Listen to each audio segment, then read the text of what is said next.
to people who have got a sense of origination, who are intellectually astute and academically armed to can analyze things. There's a clip, a very short clip, where it degrades Floyd. It was shot a long time ago at a press conference, and he noticed that apparently Floyd was reading a newspaper. And how he reprimanded Floyd. Hey, Floyd, una di camera mama. Batlo reng ke bolela na bala newspaper. You don't do that. Floyd, there are cameras here, please. I'll be speaking here and you'll be reading a newspaper. Floyd, there are cameras here, please. I'll be speaking here and you'll be reading a newspaper.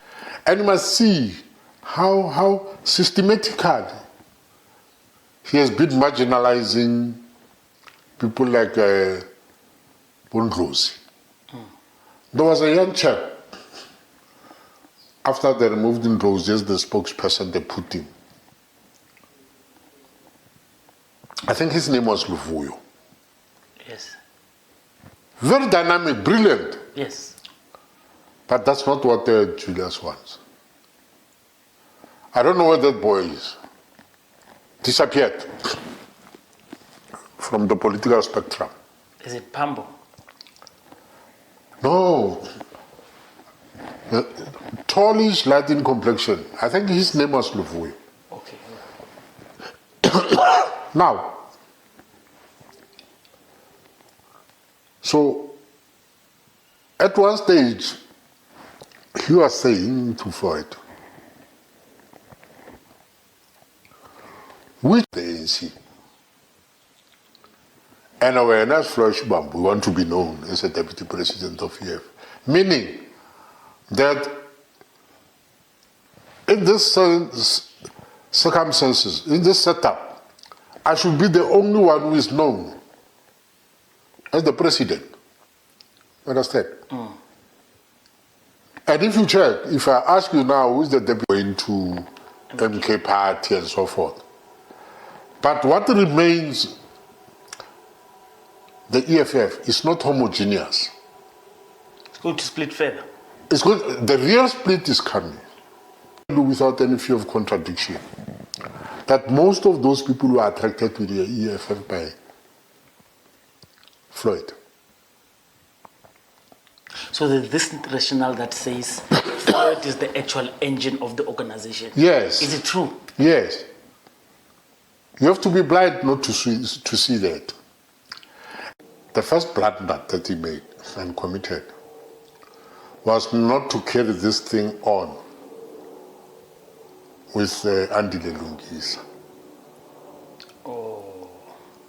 He did it at a time.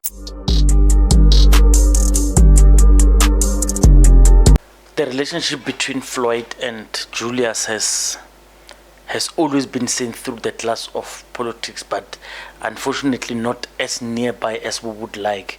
I always feel sorry when we compare that relationship with a lot, because we know they are best friends. We know they are very cordial with each other, because based on their public relationship that we know. What I want us to think about is, just think about this. One of the most successful duo in the history of sports, NBA champions, Scottie Pippen and Jordan. You read about their history. Those guys have not been friends. They have not been best friends. In fact, Michael Jordan has taken so much, he has taken a lot of advantage on Scottie Pippen. He has not been a good friend. In fact, even the Jordan fans, if they read the history between the two and the friendship, they would somehow tend to hate Scottie Pippen, Michael Jordan. So, for instance, when they were negotiating contracts, Scottie Pippen was one of the poorest, poor is a bad word, one of the less paid top athletes at the time, while Jordan was one of the best in terms of the output that they are giving. So Jordan didn't care much about Scottie Pippen, even though they were seen and they were sold as this most beautiful duo in the history of NBA. But I just wanted to pack it there. Let's talk about Fidel Castro and Che Guevara, the politics. Those guys, they are projected as best friends. No, in fact, Scottie Pippen himself, before I come to Fidel Castro and Che, Scottie Pippen himself has come out last year to say those guys were not actually good friends. They were not even best friends. They were just good teammates. But as we could see, of course, Michael Jordan did not care much about Scottie Pippen, as he should, as a best friend, because they carried each other. But their duo, besides what the friendship was, their duo was so beautiful and it had to be cherished. I say this with the greatest of pain because I love the two men and I feel sorry for Floyd, what Julius has done to him, because I'm seeing even people are, unfortunately, of course, are even blaming Floyd. I want to tell you, I do not blame Floyd because I have not yet understood what he went through. I'm just assuming. It pains me seeing Julius Malema in that pain. But let me come back to Che Guevara. You know, Che Guevara was taken advantage of. Che Guevara was an Argentine who helped Fidel Castro win his Cuba back, but he did not get as much support. Well, they worked together, but I don't want to bore you with the two relationships. All I want to do is, while you're looking at this, take time, go and read or go and watch documentaries of these two figures, Scottie Pippen and Michael Jordan, and also watch Che Guevara and Fidel Castro. Just these two relationships. You will see these parallels acting themselves out with and within the EFF of Julius Malema and Floyd Shivambu. It's unfortunate, it's painful, but let's just try to compare these two relationships. You'll see, maybe, because we're saying this at hindsight of not knowing what exactly happened, but it's so sad thinking about this pair losing each other. Machine politically incorrect. I don't want this to be long. Thank you. You call Michael Jordan selfish in the first chapter. Why is that? He was a great scorer, but a lot of things that he did was based on him as an individual. What was your relationship like off the court?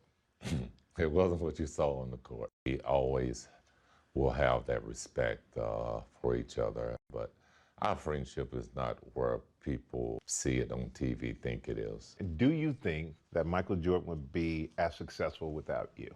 No. But I don't think I would be successful without him. I think we both complemented each other in a lot of different ways. And we kind of competed and pushed each other. 1994, there was an issue during a game where Phil Jackson wanted you to inbound the ball instead of take the last shot. And he deferred the last shot to Tony Kukoc. For years, you said Phil Jackson is a racist. I felt like that I had earned my right to take that last shot. I felt like he disrespected me.